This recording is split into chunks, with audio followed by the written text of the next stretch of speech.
কাঁঠালের কিছুই ফেলা নয়। কাঁঠাল খেতে আমরা সবাই খুব ভালোবাসি। আর এই কাঁঠাল আমাদের জাতীয় ফল। পুষ্টিগুণে ভরপুর হচ্ছে কাঁঠাল। তো কাঁচা কাঁঠাল যেমন আমরা তরকারি খাই, বিশেষ করে কাঁচা কাঁঠালটা মাংস দিয়ে খুব ভালো লাগে তরকারি খেতে। আবার হচ্ছে কাঁঠাল যখন পাকে, পাকা কাঁঠালও কিন্তু সবার অনেক পছন্দ।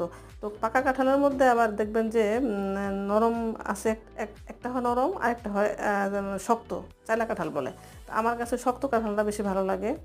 আর কাঁঠালের বিচি যে এই বিচি কিন্তু মানে সুস্বাদু একটি খাবার। এই কাঁঠালের বিচি দিয়ে মুরগির মাংস অথবা শুটকি দিয়ে বা অন্য মাছের সঙ্গেও মানে খাওয়া যায়, খুব ভালো লাগে।